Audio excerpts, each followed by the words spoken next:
Hi guys, I hope you're doing well, and in this video we're going to be discussing the November 2021 case study, the variant 2, that is paper 22.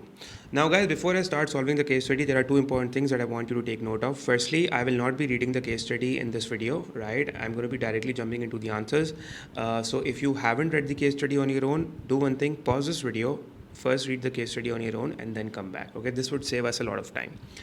Secondly, remember that while solving the case study, I'm going to be giving you a comprehensive outlook, as in a comprehensive feedback on the answers. I am not going to be giving you the answers, only in the sense of maybe it's a 4 mark or a 5 mark question. If I think that there are more points that you can write, because at times the case study questions, the questions that are in the case studies, they can also come in essay questions in a different way. But then again, my objective of solving the case study is not just to solve the case study for you, but it's also to provide you with more knowledge, more comprehensive knowledge, so that you can have better points. Now, it's up to you that you want to cover all those points in the case study in your answer or not. That's up to you. But then the more points you have, the better knowledge you have, the better it would be, right? The more, the better. So again, my objective is to not only solve the case study, but to give you a more comprehensive outlook of how, of as in a comprehensive, as in a comprehensive outlook on the knowledge. As in a comprehensive outlook on the knowledge. Okay, guys, moving forward, this is the case study. I hope you have now read it. And just before I answer part A, B, and C of the question, let me just give you an overview of what was happening in the case study. First things, what's happening in the case study is that it's mentioning about the Indian economy, and the Indian economy is not the fastest growing economy. That's actually mentioned in the first paragraph of the case study. It says that it's not the fastest growing economy anymore. It also says that India is facing an economic slowdown, right? It says that consumer spending is slowing down and the demand for loans is also going down. This is basically mentioned in the third paragraph. It says that now the government, because obviously the government will not wait, right? The government will come up with something in order to stimulate the economy because it's slowing down, right? Okay. Now, one important thing that I also want to tell you is that a lot of students think that an economic slowdown is the same as an economic recession. It's not the same, guys, first of all. Because when I was checking the answers of this case study of my own students, some of them had mentioned that the Indian economy was going through a recession, which is wrong. Indian economy is not going through a recession. It may ultimately convert into a recession, but not right now, as far as the case suggests. Why? Because an economic slowdown is not a recession. First of all, economic slowdown means that the economy's pace of growth has slowed down, which means that there is still, your national income is going up, there is still economic growth, your economy is growing, but the rate of growth, basically the rate at which it is growing, that has slowed down. So the percentage increase in GDP has actually declined, the rate of increase in growth has actually gone down. But this does not mean that it's a recession, because in a recession you have negative growth, right? But in an economic slowdown you have positive growth, as in your economy is growing, your GDP and incomes are rising, but the rate at which they are growing is basically slowing down, that's decreasing. While in a recession, you have negative growth. That's an economic downturn. An economic downturn is not the same as economic slowdown, right? Remember that. However, yes, when economy starts slowing down and then it just keeps on slowing down, the economic slowdown may eventually convert into a recession. But then remember that, be very clear on the fact that economic slowdown is not as an economic recession, although it may overlap in some of the textbooks. It's it's kind of written in the same sense. But then at first the economic slowdown occurs and then that may converge into an economic recession. Moving forward, it says that the government is also promising to cut income taxes. Obviously, the government will not wait for the recession, right? It will come up with stimulus packages. It will come up, in ways to boost aggregate demand. So it says to cut income taxes and, even corporate taxes to stimulate growth.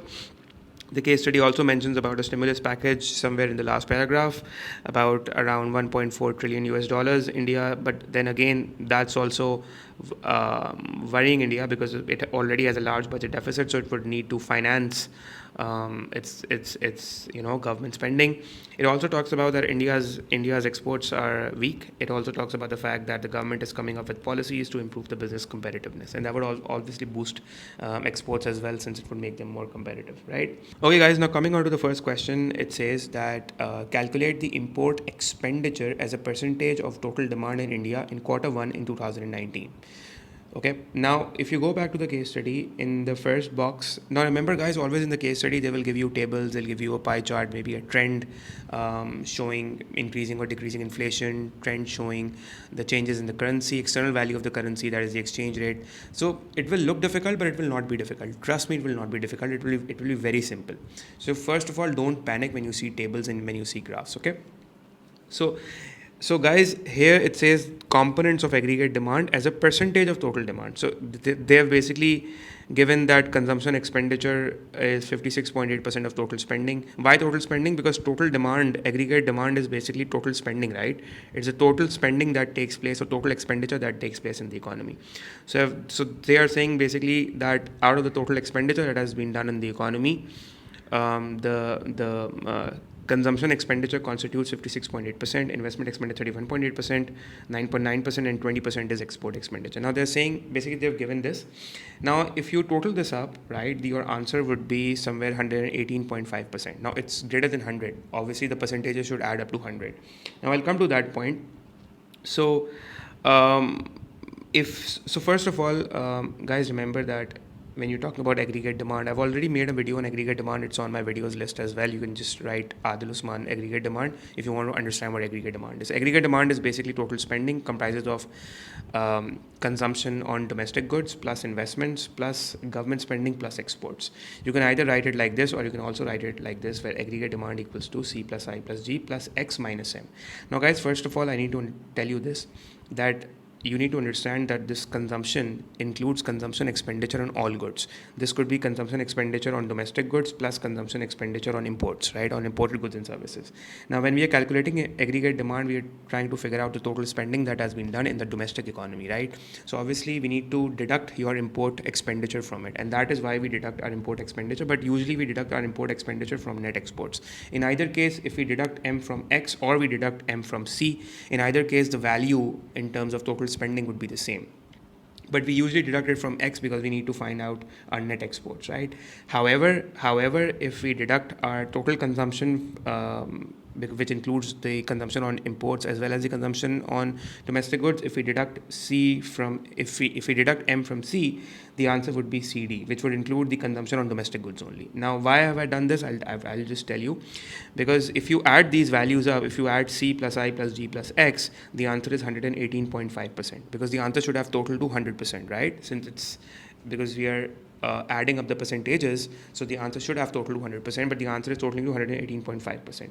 Now 118.5, which obviously means that something extra has been added, which should have been deducted, which is not obviously deducted. If you deduct 118.5 from 100, your answer would be 18.5%. Now this 18.5% is representing the import expenditure that has been done, which was not deducted from C, because your total consumption expenditure represents 56.8%. Now, this 56.8% total consumption includes the consumption on domestic goods as well as on imported goods.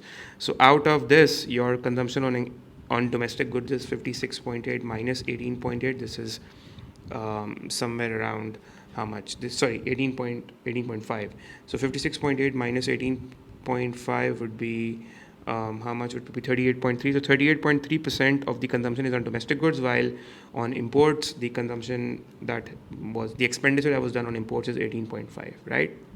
So yeah, because if you total this, if you write AD equals to CD plus I plus G plus X, so you could see if you write 38.3 plus the investment expenditure 31.8 plus 9.9 plus 20% on exports. If you sum all these values up, your answer should be 100%, right?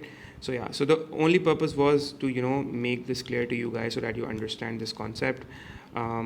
Like I said, my purpose for solving the case study would be to make you understand concepts, not only just give you answers.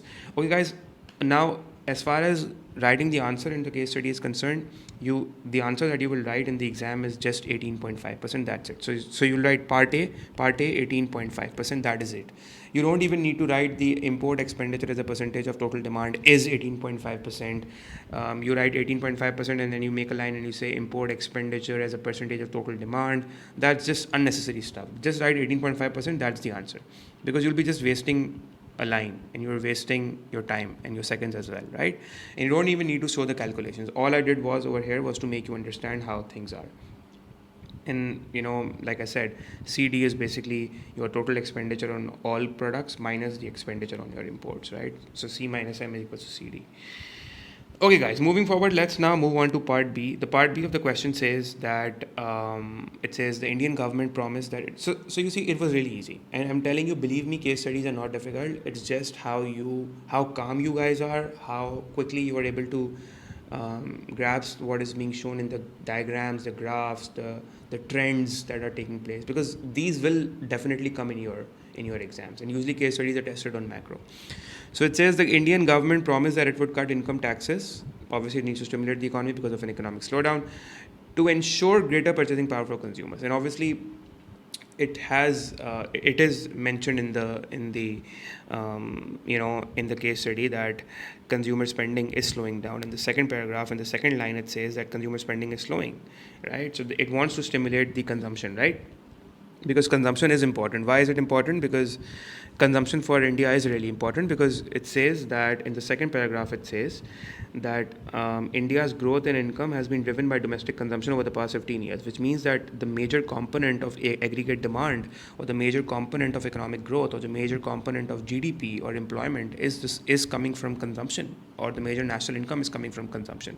So C is an important factor. So the government needs to target C. If it wants to boost AD, if it wants to stimulate growth, it needs to target C more than any other components of AD, right? Okay, moving forward, part 1 says that explain how economists would measure the impact of a cut in income tax upon the demand for different goods such as scooters and smartphones. So the question is saying, explain how the economists would measure the impact. So how would they measure the impact?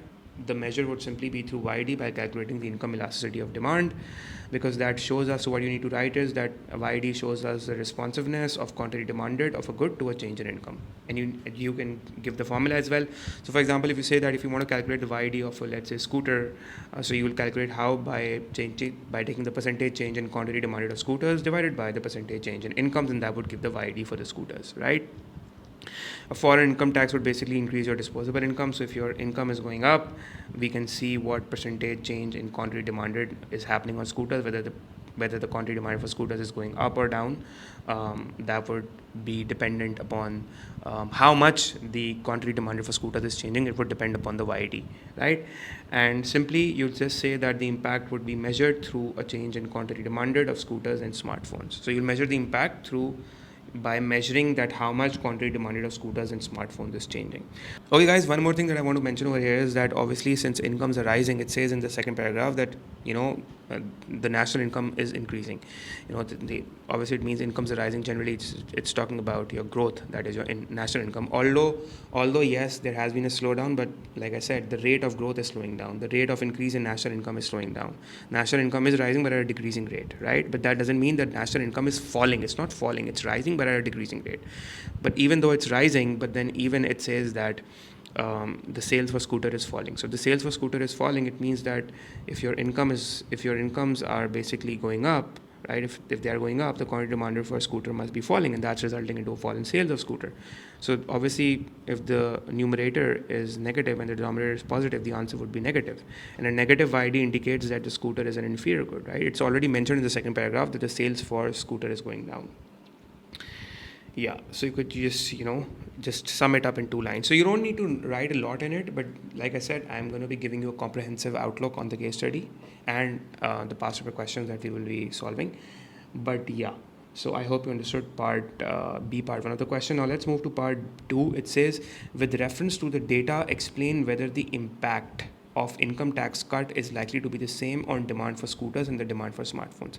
Okay, guys, remember that when you are reading a question, you need to break it down. So first, read the question quickly, just like I read it. Now, obviously, I will not be able to comprehend everything that I read, right? So instead of making assumptions, I will read the question again, slowly and gradually, and I will break it into 2 parts. So the first part says, with reference to the data. Okay, fine. So firstly, it says with reference to the data. Secondly, what I'll read explain. Okay, I have to explain, but with reference to the data, whether the impact of income tax cut is likely to likely to be the same on the demand for scooters and the demand for smartphones. So I've broken down into three parts, number 2 and number 3. So it's saying, the question is basically asking you whether the it starts from here, whether the impact of income tax is likely to be the same on the demand for scooters and the demand for smartphones. It's asking us to explain it, why will it be or why will it not be, depending upon whether it is or whether it is same or whether it is not same. But they're asking us to give reference to the data. Okay, so it's a 2-mark question. You don't need to write a lot. 2-3 lines would be enough. But then again, I am mostly silent on the number of lines that you need to write. But yeah, it's more of an intuitive normative judgment during the exact time of the exam, how many lines that you need to write. But yeah, it means that you need to write. It's a 2-mark question. You don't need to write a lot. So you could say, but just because I have written this much does not mean that you will also have to write this much. I have written this much for the sake of explaining to you guys in detail. I'm not going to be writing this much for a 2-mark answer. Anyway, so part 2 says, yeah, so what will you write? You'll write that the data suggests, what is the data suggesting? That the impact would be different as both goods have different responsiveness. So obviously, if you go to the second paragraph, both goods are responding differently. Scooters, like I said, sales are going down, while smartphone sales are going up. Right, so there is a different response to a rise in incomes, right? The quantity demanded is responding differently for both goods. We know that incomes are growing. That's clearly mentioned in the second paragraph. In the second paragraph, first line says, unlike China, India's growth and incomes have been driven by domestic consumption. But then data is saying that consumer spending is going down despite the continuing growth in income. So yeah, it says continuing growth in incomes, right? So if income is going up, incomes are positive, but then again, the second paragraph also says that scooter sales are falling, right? So quantity demanded is negative. So income is increasing, Y is going up, but then quantity demanded is going down for scooters. So which will mean that then YD for scooter would have a negative sign. If you have a negative sign, it means that the economic theory on YD tells us that you could write like this, by the way. Economic theory on YD tells us that a negative YD means that it's an inferior good. And then, however, on the other hand, the sales for smartphones are going up, and that indicates that if the Y is going up, the quantity demanded for smartphones is going up. It means that your YD would have a positive sign, and a positive sign means it's a normal good. Yeah, so guys, there's one more hint that is mentioned here, that if you see that it says that, however, the sales of smartphones have continued to increase. It says faster, by the way, faster than incomes have been growing up. So obviously it's telling us that the percentage increase in quantity demanded is more than the percentage increase in your incomes, right? Which obviously means that if this is a normal good, if smartphones are normal goods because it has a positive sign, it also telling us that it's normal elastic, right? Because the coefficient is greater than 1. So if sales are growing faster than incomes, it simply means that quantity demanded is rising faster than incomes, which means that the YD would be greater than 1. The coefficient of YD would be greater than 1, which means it would be normal elastic. Okay guys, part C of the question says that using the information, identify one policy, okay fine, that could be considered as a supply side measure, and then also explain how this policy could make Indian businesses more competitive. So they are basically asking you to identify the supply side policy, and then they're asking you that how will that policy help make Indian businesses more competitive. Now guys, a small tip over here is that make sure that when you're answering questions like these, so they are specifically asking you to identify explain the policy, that how will it help to increase Indian businesses more competitive. So a lot of students, they made the mistake when they mentioned the supply side policy correctly, but then they also explained the advantage of a supply side policy, that it is maybe it helps promote more economic growth, and then it increases the productive potential, shifting the LRAs to the right. Now whatever they're saying is not wrong, but that's not answering the question. They're specifically asking you that how it would help Indian businesses be more competitive. Okay, so part C of the answer, first of all, you'll define what supply side policies are. Supply side policies are basically, they have two aims. First aim is they help to increase the productive potential. That is, it helps long-term sustainable economic growth, shifting your LRAs to the right, and then also represented through an outward shift in PPC. That's just one line that you need to write. It's a 3-mark question. You don't need to give any diagrams. And then the second part that supply side policies also help is that they also increase the productivity in the economy. That is, they help increase the productive efficiency overall in the economy. And this is the important part for this question, because when the overall productivity of the businesses in the economy would go up, that is when the productive efficiency in the economy would, let's say, go up. That would help reduce the cost of production for the firms, and that would make the businesses more competitive. So one supply side policy that you can write is that it's mentioned, the Indian government is planning to reduce the business taxes, and that would help increase the business profits, because when business taxes at a corporate taxes go down, obviously the profit after tax would go up. And if they could use those profits to basically invest in research and development, become more innovative, invest in technology. And when this would happen, like for example, if they invest in research and development, innovation and technology, make sure that you properly make that chain of analysis. When this would happen, your productive efficiency in the economy would go up, and that would allow the businesses to reduce their cost of production, right? The businesses may end up maybe benefiting more from economies of scale and stuff like that. And as businesses become more efficient, that they become more cost effective, that makes the businesses more competitive, right? It helps increase their competitiveness, and it could also benefit the export sector as well. Maybe exports would go up as well, since they would not only domestic firms would get competitive, but domestic firms who are also exporting would get competitive. But then make sure that you mention supply side policy from the perspective of becoming more competitive, not just draw diagrams for LRAS shifting to the right, because the question is not asking you to show the overall impact of the supply side policies in terms of sustainable economic growth or long run impact of supply side policies on economic growth. They're specifically asking you about business competitiveness. So make sure of that. Also make sure that also remember that if your business profits would go down, when you invest, if business profits go down, that would also help businesses increase investments, that is investment on machinery and equipment. And if that happens, if they invest more in equipment and machinery, that's also a demand side policy. Remember that, because when business profits go down, they invest more. So I goes up as well. And, I is a component of aggregate demand. So investments would also potentially rise, but remember that you're not supposed to mention this in the exam, because a lot of students have made this mistake, that they said that when business profits would go down, go up, firms would have more profits and they could make more investment in capital goods, and that would help increase aggregate demand. And then they linked it with the following, with the slowdown of the Indian economy, saying that when aggregate demand would go up, your economic growth would increase. Now, although they have mentioned business taxes as supply side policies, but if you're explaining that as a demand side policy, saying that it would increase aggregate demand since more profits would be invested in buying capital goods, and that would increase the I component of AD, and hence economic growth would take place, you're answering the question wrongly, right? Because they're specifically asking you in terms of business competitiveness. And remember, whenever they talk about competitiveness, they're talking about the cost, they're talking about productive efficiency, they're talking about cost of production. And that is basically, efficiency helps in reduce your costs, right? And that's what supply side policies are also aimed at doing, making the business they're making the business's costs go down so that they can become more competitive and hence produce more output in less cost. And then that obviously results into an overall economic growth. But then again, I'm mentioning this again, you're not supposed to talk a lot about economic growth and employment here. You're most specifically talking about the business competitiveness and business efficiency. So make sure that you don't end up writing that supply side policies in terms of reducing business taxes would increase profits, and then they would invest in capital goods such as equipment and machinery, and that would obviously increase aggregate demand since investment is a component of AD.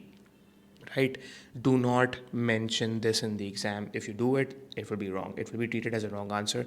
Mention it as a supply side measure. So also remember that some things can be, both treated as supply side and demand side measures. You have to take that step in explaining whatever steps you are taking. For example, let's say government spending. So G is a component of aggregate demand, but government spending on infrastructure and education, healthcare, that also serves as a long-term supply side policy as well.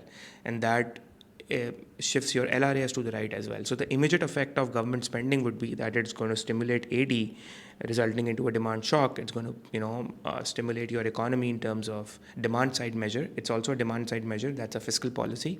But the long-term impact of fiscal policy is that it also helps to increase your long-run aggregate supply. And it also acts as the government spending also acts as a supply side measure in the long term. But then it's all about how you are writing it. So like I said, it could be a demand side policy, but the long term impact could be a supply side, could come under the category of a supply side measure as well. So make sure that you don't mix those up and then end up screwing your answer. Okay, guys? Okay, guys, now let's move on to part D of the question. It says, discuss, so it's a discuss question, whether the advantages of cutting interest rates in the Indian economy would outweigh the disadvantages. First of all, cutting interest rates, we know, is basically an expansionary monetary policy. So now let's see how are we going to attempt this question. So I've just written some points down. So first of all, what I've written is that cutting interest rates is an expansionary monetary policy, that we already know. So basically, now the question is asking you whether the advantages would, if interest rates are cut in the Indian economy, so would the advantages outweigh the disadvantages? So first of all, guys, remember that whenever such kind of question comes down, questions like when they ask you, so guys, remember that whenever such kind of questions come, when they ask you in a case study specifically whether the advantages would outweigh the disadvantages, so this is a sort of an opinion. They are basically asking your opinion on this. What do you think? Do you think that the advantages would outweigh the disadvantages, or do you not think that the advantages would outweigh the disadvantage, or do you think that disadvantages would always prevail, or maybe the advantage would always prevail? They're kind of asking your judgment or an evaluation sort of a thing, more of a conclusion. They're asking you what is your opinion or what is your take on this. So they are understand the psychology of the examiner here. This is very important. Once you understand this, then you will always be able to understand and answer these type of questions correctly. They are trying to understand that what are they expecting from you. They're not expecting you they're not expecting you to give the most 100% correct opinion. So what are they expecting from you right now in such questions? They're expecting you to give your opinion. Now guys, remember that no opinion is always 100% correct, because it's an opinion, right? It's not a fact. Remember that it's a normative judgment, right? And normative judgments cannot always be 100% correct, right? They're opinions, right? They may work in some case, they may not work in some case. So maybe for the Indian economy, at times advantages may outweigh the disadvantages, or at times disadvantages may outweigh the advantages. But what are they trying to know from you? They are trying to know do you actually know how to write these normative statements? Do you actually know how to frame a judgment? This is what they are expecting from you. वो देखना ही चाह रहे हैं आपसे कि क्या आप इस तरह की नॉर्मेटिव जजमेंट्स या इवैल्यूएशंस को लिख पाते हैं, क्या आप इस तरह कंक्लूड कर पाते हैं, क्या आपका इकोनॉमिक एक्सप्रेशन इस तरह का है, क्या आप इस तरह की नॉर्मेटिव सेंस में बात कर सकें. वो ये आपसे जानना चाहते हैं. वो ये कोई 100% करेक्ट आंसर नहीं जानना चाहते आपसे, बिकॉज इसका कोई 100% करेक्ट आंसर हो ही नहीं सकता ना. केस टू केस वेरी करेगा, सिचुएशन टू सिचुएशन वेरी करेगा. तो उस सेंस में ना वो आपका economic expression with regard to normative judgement देखना चाहते हैं कि आप किस तरीके से ना, हम आपके पास एक बॉल थ्रो कर रहे हैं, एग्जामिनर के ओपिनियन होता है हम आपको एक बॉल थ्रो कर रहे हैं, अब आप इसको किस तरीके से खेलेंगे एग्जाम में. How are whether you will be able to defend the ball with, do you know in what direction you have to swing the ball. This is what the examiner wants to know. अगर आपको थोड़ी सी भी wordings आती हो ना अपनी answer को बेहतर करने की, किस तरीके से किस डायरेक्शन में मुझे लिखना पड़ेगा, आप आराम से इस टाइप के क्वेश्चन अटैम्प्ट कर लोगे. तो गाइस देख लेते हैं इसमें लिखना क्या होगा. So obviously you will write that a fall in interest rates would reduce the cost of borrowing, we know that. And जब when the cost of borrowing would go down, so the cost of borrowing for individuals would go down as well, and for firms will go down as well. So individuals की cost of borrowing would go down, they would increase their consumption, so consumption expenditure would go up, C would go up. C is basically a component of AD. Firms would also increase their investment expenditure because cost of borrowing for firms would go down.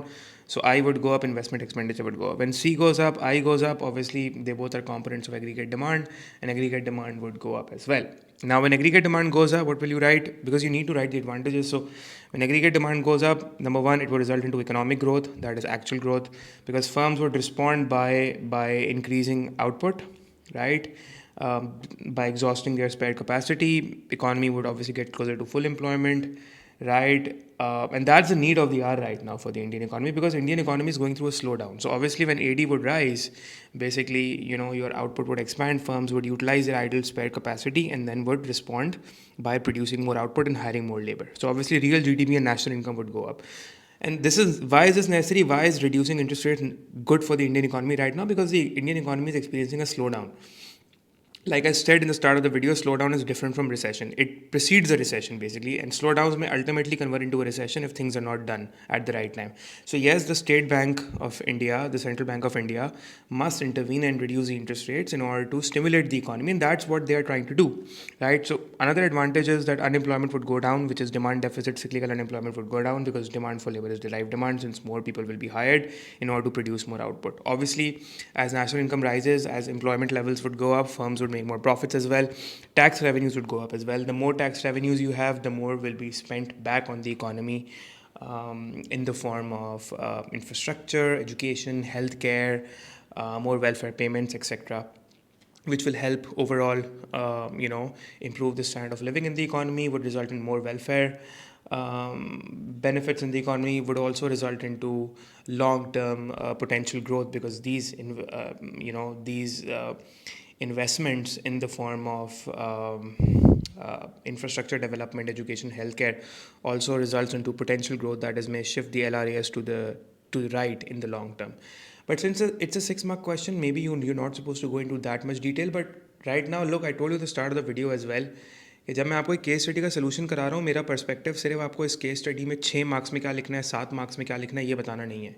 मेरा आपको एक holistic view दे रहा हूँ, because just treat it as I'm trying to give you knowledge, right? Because this will help you also in section B as well, because the content is the same.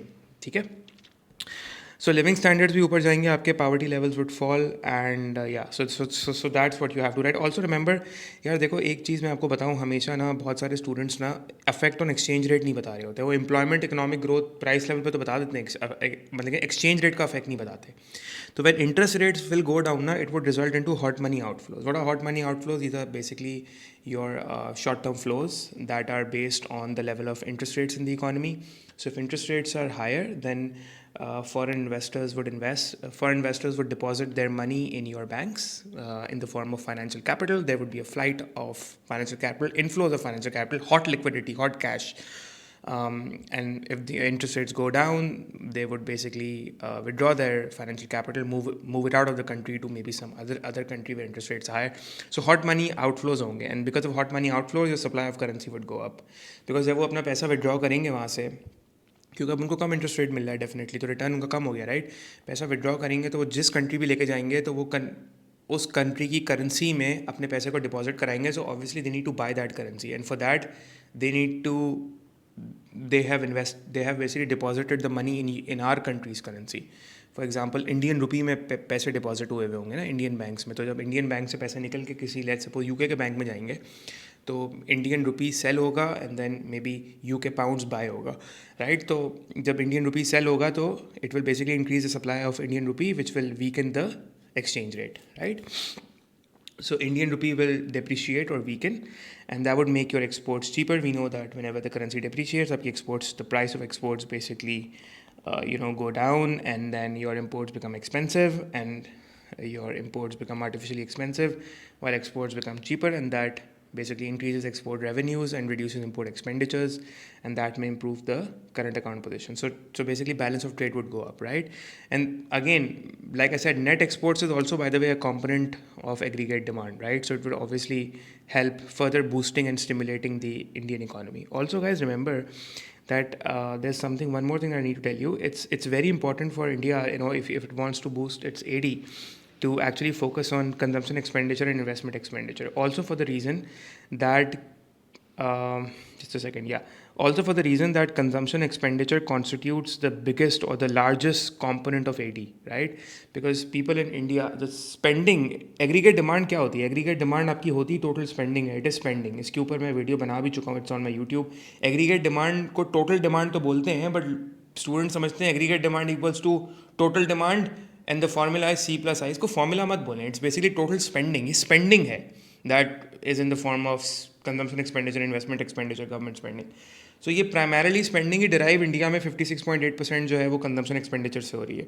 तो अगर आप AD को तेज़ी से stimulate करना चाहते हैं तो consumption expenditure पे focus करें, followed by investment expenditure. ये second largest आपका expenditure है. तो डेफिनेटली C और I को boost करना, टच करना most important है in order to boost AD. Export expenditure और गवर्नमेंट एक्सपेंडिचर को स्टिमुलेट आप करें, देखें तभी तो हम फॉरेन फिजिकल मेजर्स पे नहीं गए. फिजिकल मेजर से ज़्यादा इंपॉर्टेंट जो है वो इस वक्त मॉनेटरी मेजर्स हैं, बिकॉज मॉनेटरी मेजर्स जो हैं वो आपके सी और आई को डायरेक्टली इन्फ्लुएंस करेंगे. ठीक है, हाँ एक्सपोर्ट कंपेटिटिवनेस, आप एक्सपोर्ट एक्सपेंडिचर बढ़ाएं, ठीक है, you make your business, you make your exports more competitive etcetera. But then again right now in the short term it's very important for you to immediately, you want immediate stimulus in the economy, you want positive demand shocks, then definitely work on CNI, because that's the largest expenditure in India, as shown by the table, right? Moving forward, obviously reducing interest rates may have certain disadvantages as well, possible disadvantages such as obviously would result into demand pull inflation. How? Because when when aggregate demand would go up, so it would basically put pressure on the existing factors of production, since the competition between resources would rise. अच्छा, एक चीज़ मैं यहाँ पे ये बता दूँ students को कि जब वो ये लिखते हैं ना कि एग्रीगेट डिमांड बढ़ने से डिमांड पर इन्फ्लेशन आती है. अब एग्रीगेट डिमांड बढ़ जाना एक चीज़ है और उसके नतीजे में डिमांड पर इन्फ्लेशन का आ जाना दूसरी चीज़ है. उसके बीच का सारा आप खा जाते हैं बेसिकली ना. You don't analyse it. Chain of analysis to establish करें ना. What is the chain of analysis? Chain of analysis is that when aggregate demand goes up, it puts pressure on the existing factors of production, because existing factors of production तो scarce है ना, तो उनके ऊपर pressure आता है, severe pressure आता है, और उनके दरमियान competition बढ़ जाता है, because obviously all the firms are trying to get the best resources, right?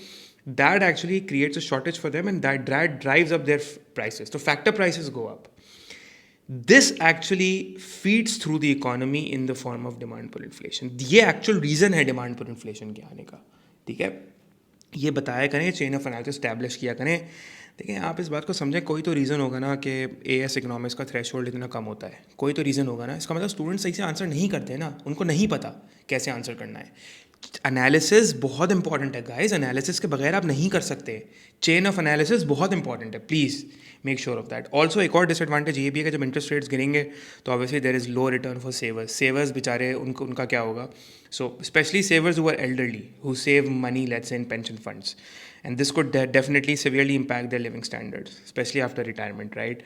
And we also know that India is basically a poor country, so poverty would rise as well, because especially the poor people who have saved money in the bank, so let's say the elderly people who are also poor as well, they will be at a loss, right? And considering the fact that India is already a poor economy. देखो, case study से थोड़ा बहुत reference दिया करो. ज़रूरी नहीं है कि हर आंसर में आप केस स्टडी को रेफर करें, बट अगर आप कर लेंगे तो अच्छा इंप्रेशन आपका जाता है. ठीक है, अब क्वेश्चन देखें. क्वेश्चन जो है ना, इस बात को समझें. क्वेश्चन आपसे एडवांटेजेस और डिसएडवांटेजेस के बारे में बात नहीं कर रहा. क्वेश्चन कह रहा है डिस्कस करें. Whether discuss means to just evaluate. It's a debate, right? There's a positive, negative side to it. There are two sides to it. There are certain benefits to it. There are certain disadvantages to it. Remember, discuss question का मतलब होता है, अच्छा बच्चे समझते हैं discuss question का मतलब है खाली two sides देना. अब ये two sides बहुत वेग टर्म है ना. क्या मतलब two sides? देखो, डिस्कस क्वेश्चन का मतलब, डिस्कस क्वेश्चन में जब हम बात करते हैं ना इवैल्यूएशन की, तो इवैल्यूएशन का मतलब होता है काउंटर आर्ग्यू करना. फॉर एग्जांपल, अगर मैं बोलूँ कि को एजुकेशन जो है, लेट्स से उसके बेनिफिट्स हैं, तो आप उसको, ये नैरेटिव है ना, मैंने नैरेटिव स्टैब्लिश किया, को education is positive, it's a good thing, तो आप उसको काउंटर आर्ग्यू करेंगे बाय बोलेंगे नहीं, it's not a good thing. So when it is a good thing, when it is not a good thing. And the last part of evaluation is basically when you conclude your answer. And always remember, conclusion में जब आप opinion या judgement form करते हैं, no opinion is 100% correct, right? So don't say co-education is always beneficial, or you can't really say monetary policy is always beneficial, supply side policy is always beneficial, or you can't really say inflation is always harmful. Why? Because inflation is not always harmful. So your expression should be very important. अभी मैं आपको बताता हूँ किस तरीके से आप लिखेंगे. So discuss whether advantages of cutting interest rates would outweigh the disadvantages. तो बच्चे लिख कर आ जाएंगे कि हाँ जी, एडवांटेजेस जो है ना वो हमेशा आउटवे करेंगे, या नहीं डिसएडवांटेजेस हमेशा आउटवे करेंगे. हमेशा नहीं करेंगे, बिकॉज ऑब्वियसली कोई ऐसा हर वक्त नहीं होगा, राइट? तो फिर इसको कैसे लिखेंगे? इसको ऐसे लिखेंगे कि आप इसको देखें, कंक्लूजन के अंदर जो है ना, आई फ्रेम्ड द कंक्लूजन, इस पर बहुत गौर से देखिएगा. So it's written, what I have written is कि as the Indian economy is experiencing worse slowdowns. ठीक है ना, आप थोड़ा सिनेरियो क्रिएट करा करें कंक्लूजन के अंदर. As the Indian economy is experiencing a worse slow down, ठीक है, and this could obviously turn into a recession, hence reducing interest rates would increase aggregate demand, obviously, since for India, C and I are a major spending component. अब देखो मैंने क्या बोला, मैंने कहा India को देखो already worst slow down, India का वर्स्ट स्लो डाउन आया हुआ है, ठीक है, रिसेशन में जा सकता है, इंटरेस्ट रेट्स को डिक्रीज करो ताकि एडी बढ़े, और सी और आई वैसे भी मेजर कंपोनेंट है, ठीक है। अब देखो इसके बाद क्या लिखा है मैंने, in this sense, in what sense, यानी अभी जो मैंने बात की है, इन दिस सेंस यानी अगर हम इस सेंस में देखें, अगर हम इस सिनेरियो में देखें, द एडवांटेजेस ऑब्टेन्ड, मे का वर्ड यूज हुआ है, विल नहीं, मे सीमिंगली आउटवे नहीं, they may seemingly outweigh the possible disadvantages. मैं ये नहीं कह रहा कि नहीं 100% ऐसे ही होगा, मैं कह रहा हूं कि अगर इस सिनेरियो बात की जाए तो ऐसे ही नजर आ रहा है कि एडवांटेजेस जो हैं वो आउटवे कर देंगे डिसएडवांटेजेस को। मैं ये नहीं कह रहा करेंगे, मैं कह रहा हूं ऐसा नजर आ रहा है कि कर सकते हैं, वो भी इन दिस सेंस, इस सिनेरियो के अंदर। बट लेकिन देखो उसके बाद क्या लिखा है मैं लिखा लेकिन इसका कतई मतलब ये नहीं है कि हम डिसएडवांटेजेस को बिल्कुल इग्नोर कर दें, but the disadvantages can not be ignored all together, although it seems in this scenario, in the existing scenario of India, that the advantages may outweigh, but this does not mean, देखो मैंने फिर बता रहा हूँ, repeat कर रहा हूँ, बहुत गौर से सुनो तुम लोग, और जरा नीचे ना कमेंट्स में बता दिया करो कि हाँ मुझे समझ आ रहा है, हम लोग फॉलो कर रहे हैं जो आपने इंस्ट्रक्शंस ऊपर दिए, ताकि मुझे भी पता चले कि हाँ यार तुम लोग जब ये वीडियो देख रहे हो तो तुम लोगों को समझ में, दिमाग में कुछ बैठ रहा है। तो अगर तुम ये कह रहे हो कि यार एडवांटेजेस आउटवे करेंगे, तो मैं कह रहा हूँ मे आउटवे, विल आउटवे नहीं, but the disadvantages can not be ignored all together. हम डिसएडवांटेजेस को भी बिल्कुल ऑल टुगेदर इग्नोर नहीं कर सकते। क्या मतलब, the Indian government might have to, यानी इंडियन गवर्नमेंट को एक्सेप्ट करना पड़ेगा the temporary opportunity cost of reducing interest rates. क्या मतलब temporary opportunity cost of reducing interest rates क्या है? अभी temporary opportunity cost of reducing interest rates हमारी डिमांड पर इन्फ्लेशन है। जाहिर है जब हम इंटरेस्ट रेट्स गिराएंगे तो opportunity cost of reducing interest rates क्या है? मतलब it will have to make a trade off, it will have to accept that trade off. तो ट्रेड ऑफ है ना, डिमांड पर इन्फ्लेशन आ जाएगी, लेकिन it will have to temporarily accept that over the short term, because obviously slow down आया हुआ है इकोनॉमी में, तो क्या इंटरेस्ट रेट ना गिराएं हम? डेफिनेटली अभी करना पड़ेगा। But at the same time, the government must also implement supply side measures. It must implement supply side measures to reduce the inflationary impacts. साथ में supply side measures को implement करें as accepting inflation and not doing anything over the long term can have worse consequences। कि अगर Indian economy जो है वो inflation को ऐसे ही एक्सेप्ट कर लेंगे, हाँ ठीक है इन्फ्लेशन तो आने दो, और कुछ ना करे और लॉन्ग टर्म तक कुछ ना करे, तो फिर इसके negative consequences severely Indian economy पे सब्सिक्वेंटली बाद में आ सकते हैं। अगर डिमांड पर इन्फ्लेशन हद से ज़्यादा बढ़ जाए तो फिर उसके नेगेटिव कॉन्सिक्वेंसेस, इन्फ्लेशन के खुद भी अपने भी बहुत नेगेटिव कॉन्सिक्वेंसेस होते हैं, specially if it exceeds beyond targets. So yes, again दो तीन चीज़ें बहुत important. In this sense, it may seem that the advantages outweigh disadvantages, but this also does not mean that the disadvantages are supposed to be altogether। और एक alternative policy हमेशा suggest किया करो, policy question में alternative policy suggest कर दो, because तुम लोग ना assessment objective 3 evaluation, assessment objective 4 evaluation जो है ना, सिलेबस का जाके पढ़ो असेसमेंट ऑब्जेक्टिव 4 इवैल्यूएशन, उसमें तुम लोगों को पता चलेगा इवैल्यूएशन के अंदर वो ऑल्टरनेटिव पॉलिसी के सजेशन का वर्ड उसने लिखा हुआ है एग्जामिनर ने वहाँ पे। देखो एग्जामिनर बहुत होशियार है आपका, ठीक है, जब वो मैंने is checking your answers, he is very careful in judging your answer according to the assessment objectives, and that is the reason why people are not able to fulfill those objectives, and that is the reason why the threshold is so low as well। ठीक है जी, so that's how you answer part C। again I said थोड़ा comprehensive मैंने explain किया है, हो सकता है आप एग्जाम के अंदर इतना डेप्थ में ना जाएं, बट आपकी नॉलेज के लिए ये सारे पॉइंट्स इंपॉर्टेंट है। Now let's move on to part E of the question. It says consider whether roads and other items of infrastructure in India would be better provided by the private sector और by the government in India. Okay, so again it's asking your opinion whether they would be provided better by the private sector or by the state। Guys, now also remember that, like I said before as well in part D, this is an opinion based answer and opinions vary, so there's no perfect answer to this, ठीक है। Examiner in such questions is mostly looking for your economic expression in terms of how you are writing and what are you suggesting, and even if you are suggesting it, so what evidence are you basically backing with? So it's more testing about, it's more of like, you know, the examiner is testing your knowledge with the application and with your evaluation skills and with your judgment skills and your normative use of expression over here. Remember, no opinion is always perfect. Opinions can be counter argued, so there's no standard answer to this. But yes, there are some fundamental laws and there are some fundamental economic concepts that will be applied to obviously this answer as well. and the examiner is primarily concerned about your opinion with the right evidence and the right knowledge. So guys, अब देखें इसमें first before I move on to whether it would be provided better by the state or better by the private sector, it's very important for you to understand what infrastructure is. Although you will not be required to write all of this in the exam, but it will help you understand what infrastructure is, because a lot of students don't clearly understand what infrastructure means, and usually students are like, infrastructure only includes your roads, dams and bridges, because that's the only sort of infrastructure they have in mind, and dams as well. But there are various forms of infrastructure. Once you understand these forms of infrastructure, you will be better able to answer such questions. First of all, what is infrastructure? So infrastructure is basically your physical and economic foundation of a nation, of a country. तो आपकी physical और economic जो base होती है, जो foundation होती है, that is what infrastructure is. And infrastructure is very important because it helps the economy running smoothly. What does it include? It includes certain important, fundamental, basic facilities and systems that supports what? It supports the sustainable functionality of the economy. Without proper infrastructure, your economy will not be able to function properly. Your country will not be able to function properly. Remember, India is a developing country, although yes, it's an emerging economy, but at the same time, it's a developing country as well. And lack of infrastructure is one of the primary limitations or reasons why economic growth is hindered in developing economies. And lack of infrastructure is also one of the reasons why your Millennium Development Goals are not able to be achieved, right?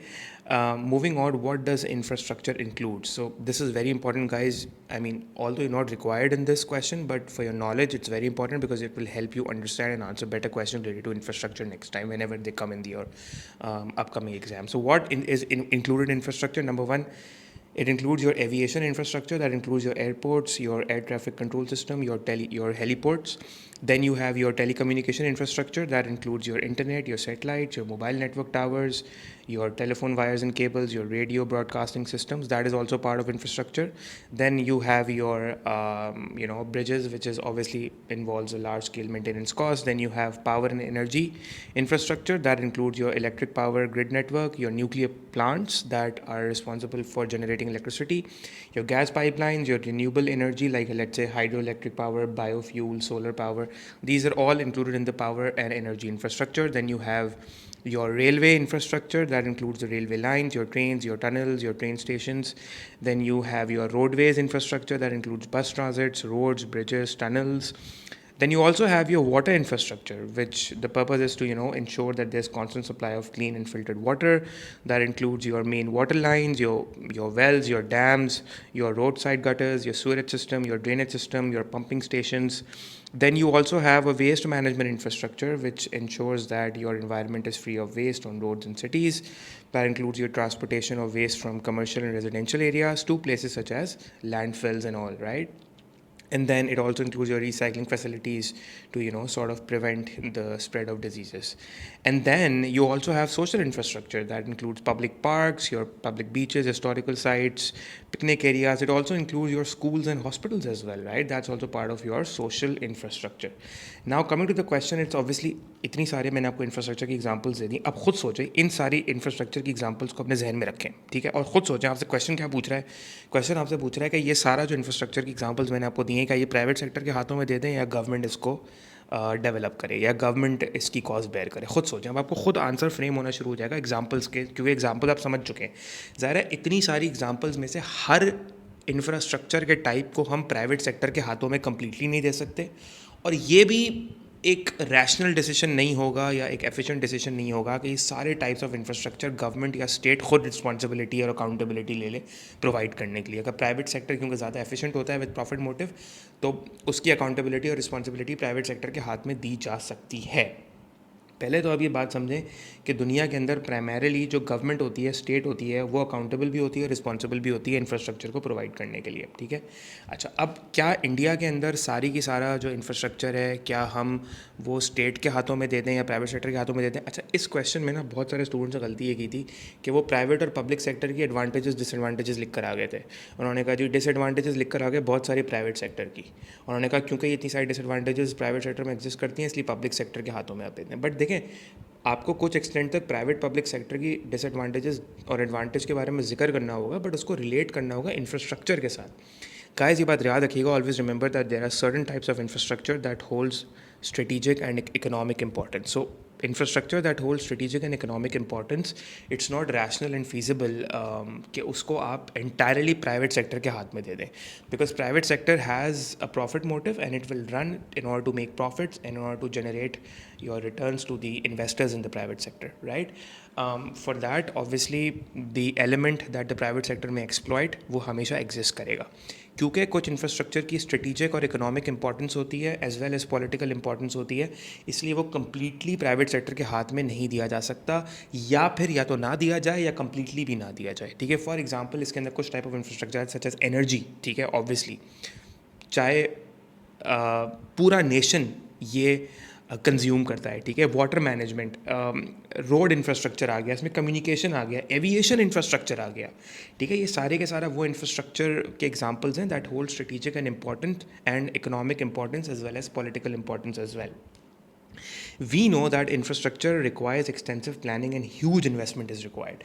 तो इन सारी चीज़ों को consider करते हुए हमें decision लेना होगा कि देखें स्टेट के हाथ में दें या प्राइवेट सेक्टर के हाथ में दें. पहली बात तो आप ये जहन में रखिएगा कि इसमें से बहुत सारा जो इंफ्रास्ट्रक्चर है वो प्राइवेट सेक्टर प्रोवाइड करेगा ही नहीं. For example street lights, flood defence, ये पब्लिक गुड्स हैं, ठीक है, पब्लिक गुड्स हैं, लेकिन ऑब्वियसली पार्ट ऑफ इंफ्रास्ट्रक्चर है, नॉन एक्सक्लूडेबल, नॉन राइवलरस होती हैं street lights, we know they have a free rider problem. So private sector तो उसको प्रोवाइड करेगा ही नहीं. तो ये वाला जो इंफ्रास्ट्रक्चर का एलिमेंट है that has to be provided with the by the state और by the government, because private sector will fail to do so, right. ये इनकम्प्लीट मार्केट्स के अंदर आता है, and again that's also part of market failure जो हम micro के अंदर पढ़ चुके हैं.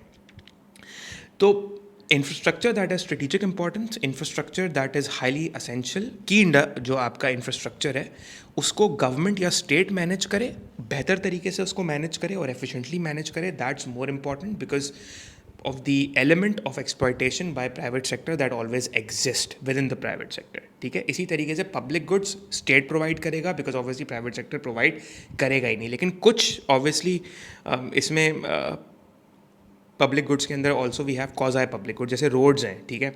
ऑल्दो येस रोड्स हो गए, अपना क्या कहते हैं, अपना मोटरवेज हो गए, इनकी स्ट्रेटेजिक और इकोनॉमिक इंपॉर्टेंस है. Economic importance with respect to trade भी बहुत ज़्यादा है ऑब्वियसली, क्योंकि नेशनल, डोमेस्टिक और इंटरनेशनल ट्रेडिंग हो रही होती है through this kind of infrastructure, right? The better motorways you have, the better roads you have, definitely the more trade that will take place, the more cost effective trade. Obviously it reduces tremendously transportation cost, आपकी reduce हो जाती है, right. So again यहाँ पे भी element of private sector की exploitation exist करती है. देखें, क्योंकि कॉज़ाए पब्लिक है, तो अगर हम ये कहते भी हैं कि प्राइवेट सेक्टर प्रोवाइड करेगा, तो प्राइवेट सेक्टर में भी इस तरह प्रोवाइड कर सकता है कि अगर वो अपने पास एक एलिमेंट ऑफ चार्जिंग रख ले, जैसे for example toll charging mechanism रख ले. बट अगेन अगर हम ये सारी चीज़ें, जैसे अगर हम अपने कुछ मोटरवेज प्राइवेट सेक्टर के हाथ में देके बोलें कि जी आप यहाँ पे टोल चार्जेस रख लें और आप इसको इसकी रिस्पॉन्सिबिलिटी और अकाउंटेबिलिटी आप उठाएं, ठीक है, तो ये बात याद रखिएगा कि not everyone would be willing to pay for it. सही है, हर कोई इसको पे करना चाहेगा भी नहीं. ऑल्सो ये बात याद रखिएगा कि टोल चार्जेस जो होते हैं ना, ये एक्सटर्नैलिटीज़ क्रिएट करते हैं because it causes road congestions, traffic slow down हो जाता है, आपको पता है, जहाँ पे ये टोल की पेमेंट ली जा रही होती है, ठीक है. तो ये टोल चार्जेस के ऊपर, तो अगेन यहाँ पे आप आर्ग्यू कर सकते हैं कि ठीक है प्राइवेट सेक्टर के हाथ में हम दे सकते हैं, बट देन अगेन ये एलिमेंट भी आपको मद्देनज़र, यानी ये एलिमेंट भी कंसिडर करना पड़ेगा. देखो ओपिनियनेटेड बेस्ड आंसर्स जो होते हैं ना, उसमें आपको दोनों साइड्स को सामने रखना होता है. और मैंने आपसे फिर वही कहा कि कोई एक फाइनल कंक्लूजन उठ के सामने आए और हम ये कह दें कि यही बेहतरीन कंक्लूजन है और हर दफ़ा यही एप्लीकेबल होगा, ऑब्वियसली नहीं होगा, ठीक है. ये हर कंट्री टू कंट्री भी वेरी कर सकता है, ठीक है.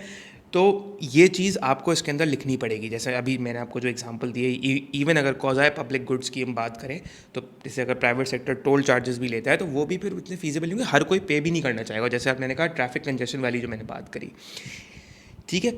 इसी तरीके से वो इंफ्रास्ट्रक्चर, जैसे अगर हम स्कूल्स की बात करें, हॉस्पिटल्स की बात करें, वी नो कि ये मेरिट गुड्स हैं, और अगर हम इनको प्राइवेट सेक्टर के हाथ में दे दें, फॉर एग्जांपल गवर्नमेंट बोले कि गवर्नमेंट तो एक्सपेंडिचर करेगी ही नहीं अब स्कूल्स हॉस्पिटल्स पे, ये इंफ्रास्ट्रक्चर की डेवलपमेंट आप बिल्कुल प्राइवेट सेक्टर के हाथ में दे दें because they run it more efficiently. ठीक है, we agree to the fact that they will be run more efficiently, but then not every one will be able to afford the schools and hospitals fees that the private sector would charge. So what will happen to the poor people? Obviously से relative poverty भी बढ़ेगी और income inequality बढ़ेगी, income and wealth inequality increase हो जाएगी. ठीक है, only the rich will be able to afford. Also, we know for the fact that the private sector will always underproduce and underconsume. Even individuals will underconsume the merit goods as well, because we know, because of imperfect information, we know that the marginal social benefit of providing these goods always exceed the marginal social cost, right? And that is why more of these goods should be provided. But the private sector will never consider the social cost or the social benefits of providing these goods, right? Because of imperfect information that exists. Because for them, they would only provide to an extent where the private benefit, where the marginal private benefit equals the marginal private cost, right? They would never consider the social benefit and then provide it accordingly. They would never consider the social cost and provide it accordingly. Neither the consumers would consider the social benefit and consume it accordingly. They would only consider the private benefit of consuming, merit goods. And because of that, we know that welfare losses are created, right? So that gap has to be filled in by the government. The government has to come in and then fill that gap in order to ensure that the such infrastructure that includes merit goods, they are provided up to the socially optimum level where the marginal social benefit is always equal to the marginal social cost, because this is the socially optimum level of output, right? So the government must make sure that such an infrastructure is provided up to socially optimum levels because of the nature of that of merit goods, because they exhibit positive externalities. So in order to make sure that all the positive externalities are internalized, the production and consumption has to take place according to the according to the point where marginal social benefit equals to marginal social cost. Like I said, इतनी depth में हो सकता है आपको ये answer में नहीं जाना पड़े. अगेन मैं नॉलेज पर्सपेक्टिव से आपको बता रहा हूँ, जैसा कि मैंने वीडियो के बिल्कुल शुरू में बोल दिया था. ठीक है, दूसरी बात याद रखिएगा कि गवर्नमेंट ऑफ इंडिया के पास थोड़ा रेफरेंस इसमें दिया है कि कुछ बजट कंस्ट्रेंट्स भी हैं. ठीक है, तो अगर फॉर एग्जांपल आप ये भी लिख सकते हैं कि सर्टन सॉर्ट ऑफ इंफ्रास्ट्रक्चर वो प्राइवेट सेक्टर के हाथ में दे सकते हैं, वो इंफ्रास्ट्रक्चर जिसकी इतनी स्ट्रेटेजिक इंपॉर्टेंस नहीं है, but because of budget constraints, because ultimately इनका फिजिकल डेफिसिट इंडिया का काफ़ी ज़्यादा है. ये केस स्टडी के अंदर मेंशन भी है. बजट डेफिसिट, फिजिकल डेफिसिट होता है वो अच्छा खासा ज़्यादा है. बजट डेफिसिट कब आता है? जब भी गवर्नमेंट स्पेंडिंग हमारे टैक्स रेवेन्यू से ज़्यादा होती है, और गवर्नमेंट को फिर जाहिर सी बात है, सोच तो रहे थे कि 14 पॉइंट समथिंग ट्रिलियन की गवर्नमेंट स्पेंडिंग करेंगे इंफ्रास्ट्रक्चर के ऊपर. आई थिंक इट्स मेंशनड, एक मिनट मुझे निकाल लेते हैं, वो इसमें लिखा हुआ है 1.4 ट्रिलियन की जो डॉलर्स की स्पेंडिंग करेंगे roads and other forms of infrastructure के ऊपर, such as bridges and street lighting and all. But इसके साथ साथ फिर दोबारा ये भी लिखा हुआ है कि भाई इंडिया का जो है वो लार्ज बजट डेफिसिट है, तो इसकी वजह से गवर्नमेंट बहुत ज़्यादा ऑप्शंस कर नहीं पाएगी. बिकॉज ऑलरेडी, क्योंकि देखें बात वही है ना कि अगर इस बजट डेफिसिट को फाइनेंस फिर कैसे करेंगे? ऑब्वियसली गवर्नमेंट स्पेंडिंग को फाइनेंस करने के लिए हमें बोरोइंग करनी पड़ेगी, और बोरोइंग से वी नो कि अगेन डेट बढ़ता है आपका. ठीक है, and again India is a developing country. Developed country का डेट और डेवलपिंग कंट्री के डेट की नेचर में बहुत फ़र्क होता है. उनकी रीपे करने की डेट की एबिलिटीज़ में भी बहुत फ़र्क होता है. ठीक है, अगेन सो मूविंग फॉरवर्ड आप इसमें ये पॉइंट भी लिख सकते हैं कि आप ठीक है फॉर सम इंफ्रास्ट्रक्चर हम कर सकते हैं, जैसे प्राइवेट सेक्टर को अलाउ कर सकते हैं कि प्राइवेट सेक्टर भी उसमें डेवलप करे, बिकॉज अल्टीमेटली क्या होगा, एंड यस जीडीपी इंप्रूव होगी, एम्प्लॉयमेंट इंप्रूव होगी. प्राइवेट सेक्टर जो है वो अपना रेलवेज़ क्या कहते हैं, ट्रेन शुरू कर सकते हैं, ट्रांसपोर्टेशन नेट मतलब ट्रांसपोर्टेशन की बसेस शुरू कर सकते हैं private sector. May be they can charge a fair for it. Obviously they will charge a fair for it. Fair ज़्यादा होगा गवर्नमेंट प्रोविजन ऑफ रेलवेज़ और पब्लिक ट्रांसपोर्ट से, बट अगेन उसमें क्वालिटी और एफिशिएंसी का एलिमेंट ज़्यादा होगा. But again देखें, इसका ओवरऑल इकोनॉमिक इम्पैक्ट तो पॉजिटिव ही होगा, बिकॉज जीडीपी और economic growth in terms of employment तो बढ़ी रही होगी, आपकी इनकम्स तो बढ़ी रही होंगी. तो प्राइवेट सेक्टर को अलाउ किया जा सकता है ऑपरेट करने को इस टाइप ऑफ इंफ्रास्ट्रक्चर के अंदर.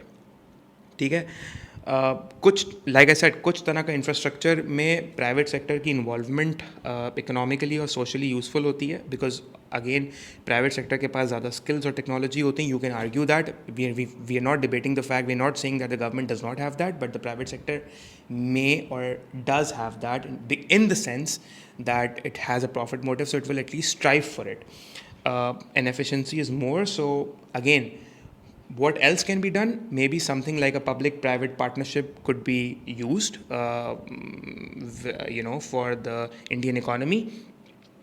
Because like I said, private sector is more profit driven, and they will obviously invest if they foresee good returns, and it would obviously benefit the country. It would benefit the country socially, economically, politically, and overall on an international front as well. So yes, ये सारे points आप लिख सकते हैं, but आप also उसमें ये भी लिखिएगा कि कुछ private sector, the element that the private sector will exploit, इसको आप इग्नोर नहीं कर सकते. ख़ास तौर पे industries like energy, industries like water management, road infrastructure, aviation infrastructure, ये सारी आपकी स्ट्रेटेजिक और पॉलिटिकल एंड इकोनॉमिक इंपॉर्टेंस है. इसको अगर हम पब्लिक सेक्टर यानी स्टेट अपने हाथ में रखें ताकि एक्सप्लॉयटेशन अवॉइड की जा सके, बिकॉज ऑब्वियसली स्टेट जो होता है वो इंटरनेशनल अफेयर्स भी देख रहा होता है, और ये सारी जो लाइक आई सेड इंडस्ट्रीज़ हैं वो economically and politically and internationally and strategically बहुत इंपॉर्टेंट है. क्योंकि स्टेट ये सारी चीज़ें देख रहा होता है, ओवरलुक कर रहा होता है, तो वो प्राइवेट सेक्टर से बेहतर तरीके से डिसीजन मेकिंग कर सकेगा और बेहतर तरीके से इसको एग्जीक्यूट कर सकेगा as compared to the private sector, who will only be seeking short term returns और short term profit and short-term goals as compared to the economy, as compared to the state जो long-term goals देख रहा होगा, long-term achievement of goals देख रहा होगा. Because obviously state जो होता है वो economy को चलाने के लिए economic perspective से सोच रहा होता है, economy के लिए long-term development के लिए क्या बेहतर है, कौन से goals ऐसे हैं जो long-term sustainability और long-term development goals में economy को help करेंगे. ठीक है, social और economic perspective दोनों से. तो अगेन ये सारी चीज़ें आपको इस आंसर के अंदर लिखनी थी, और आपको एक मतलब एक जजमेंट या ओपिनियन फॉर्म करनी थी.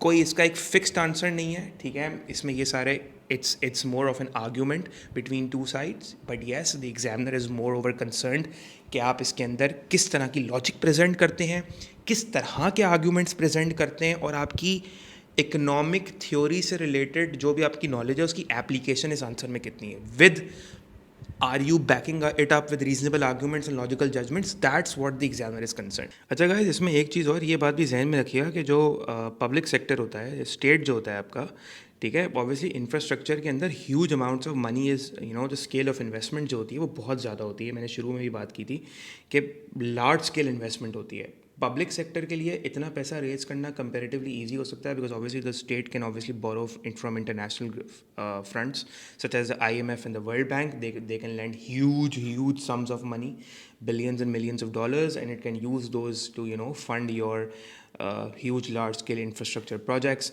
etc and etc. Yeah, so ये सारी चीज़ें के लिहाज से हम ये कह सकते हैं कि इंफ्रास्ट्रक्चर जो है वो पब्लिक सेक्टर के हाथ में रखा जाए, because may be India is a developing country, so may it needs the infrastructure spending. So in that sense, लेकिन देखो इन दैट सेंस करके लिखना ताकि एग्जामिनर को पता चले कि तुम किस सेंस में बात कर रहे हो. So in that sense yes, infrastructure development can be left in the hands of the state. तो इधर क्या होगा, इधर तुमने ये भी नहीं कंप्लीटली बोला कि नहीं प्राइवेट सेक्टर के हाथ में दे दो, ना तुमने बोला स्टेट के हाथ में दे दो. तुमने बोला कि भाई अगर इस सिचुएशन को, प्रॉब्लम को सामने रखा जाए ना, तो फिर स्टेट के हाथ में बेहतर है, बिकॉज वो बोरो कर सकते हैं इंटरनेशनली. ठीक है. अच्छा, दूसरी चीज़ अपने ध्यान में रखिएगा कि क्योंकि गवर्नमेंट के बहुत सारे एक्सपेंडिचर्स होते हैं, सो डेफिनेटली अगर गवर्नमेंट इंफ्रास्ट्रक्चर वगैरह पे इन्वेस्टमेंट कर रही है, स्पेंडिंग कर रही है बेसिकली, तो उसकी एक अपॉर्चुनिटी कॉस्ट होगी. ठीक है. तो अपॉर्चुनिटी कॉस्ट क्योंकि होती है, opportunity cost can be high. So maybe in that sense you could say that maybe the private sector could better it's more feasible and rational कि आप प्राइवेट सेक्टर के हाथों में दे दें, बिकॉज गवर्नमेंट के इसके अलावा गवर्नमेंट की आपको पता है कि जैसे मैंने इसके अंदर शुरू में इसमें बात की थी कि इंडिया ऑलरेडी जो है ना एक फिस्कल डेफिसिट है, उसका एक बजट डेफिसिट ऑलरेडी चल रहा है. और फिर अगर वो मज़ीद बोरोइंग करता है, बीइंग अ पुअर कंट्री, जैसा मैंने कहा था, पुअर कंट्री की बोरोइंग और डेट में और डेवलप्ड कंट्री के डेट में फ़र्क होता है.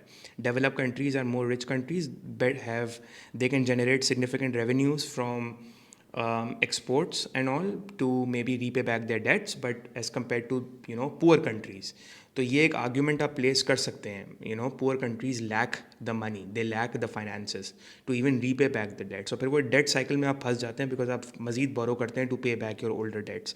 बट अगेन गवर्नमेंट के ऑब्वियसली बजट कंस्ट्रेंट्स हैं, और ये बात उसमें केस में मेंशन दी है, आप इसमें लिखिएगा कि अगर हम बजट कंस्ट्रेंट्स को सामने रखें as the what the case is suggesting us, ठीक है जी, तो ऑब्वियसली अगर हम ये कह सकते हैं कि जो अगर आप बजट कंस्ट्रेंट्स को सामने रखें तो यू नो प्राइवेट सेक्टर के हाथ में आप कुछ इंफ्रास्ट्रक्चर की डेवलपमेंट दे सकते हैं। लेकिन देखें एंटायरली सारी की सारी प्राइवेट सेक्टर के हाथ में ये भी मत लिख के आ जाएं कि जी प्राइवेट सेक्टर के हाथ में आप दे दें। अक्सर मैं आंसर्स चेक करा तब लिखा हुआ था, ओ स्टूडेंट्स लिख रहे हैं I think it's in my opinion you I think it's better कि आप जो है ना private sector it should be given in the hands of the private sector and they are not even backing up with any evidence. ठीक है, देखें O level economics A level economics में फ़र्क है। ओ लेवल्स में O level is ordinary level, A level is advance level, तो फ़र्क है ना ओ और ए में, तो उसमें फिर आपके आंसर के एक्सप्रेशन में भी फ़र्क होता है। एंड देखें इवन अगर आप इंफ्रास्ट्रक्चर स्पेंडिंग प्राइवेट सेक्टर के हाथों में दे देते हैं, ठीक है, कि भाई आप जो है स्पेंडिंग करें और आप इसकी डेवलपमेंट करें, तो बिल्कुल आप कंप्लीटली फ्री हैंड नहीं दे सकते प्राइवेट सेक्टर को। तो आप ये भी इसमें लिखिएगा कि even if the private sector is given the responsibility of infrastructure spending, there should be some form of regulatory body that is on top of the private sector to ensure कि जी एक्सप्लॉयटेशन जो है ना वो कहीं किसी angle से ना हो रही हो, ठीक है, ताकि गवर्नमेंट का सम फॉर्म ऑफ कंट्रोल जो है वो प्राइवेट सेक्टर के ऊपर हो। बिकॉज स्पेशली जो की इंफ्रास्ट्रक्चर एरियाज़ हैं जहाँ पर जिसका इम्पैक्ट जो है वो लो इनकम ग्रुप्स के ऊपर आ सकता है, ठीक है, वहाँ पे बहुत इट्स इम्पॉर्टेंट कि जी एक्सप्लॉयटेशन जो है वो प्रिवेंट की जाए और अवॉइड की जाए। तो वहाँ पर रेगुलेटरी अथॉरिटीज़ होनी चाहिए on top of the private sector that are mainly monitoring that, right. एक बात मेरी बहुत इंपॉर्टेंटली याद रखिएगा, इकोनॉमिक एक्सप्रेशन और आप किस तरीके से अपना आंसर किस तरीके से लिखते हैं ये बहुत मैटर करता है। इस चीज़ को मेरी बात जहन में बिठा लें कि किस तरीके से आप आंसर लिखते हैं, क्या वर्ड्स यूज़ करते हैं, आपका इकोनॉमिक एक्सप्रेशन कैसा है, ये चीज़ें बहुत मैटर करती हैं। ये इकोनॉमिक्स का पेपर है, this is a social science paper, इसमें ये चीज़ें बहुत मैटर करती हैं, ठीक है। सो आई होप गाइज आपको समझ आ गया होगा केस स्टडी कैसे अटैम्प्ट करनी है। मुझे बहुत मज़ा आया केस स्टडी सॉल्व करते वक्त पर्सनली, एंड आई होप आपको भी समझ आया होगा और मज़ा भी आया होगा। अगर आया है तो नीचे कमेंट करके बताएं, चैनल को सब्सक्राइब करें, इंशाल्लाह आगे और वीडियोज़ आने वाली हैं। Until then take care.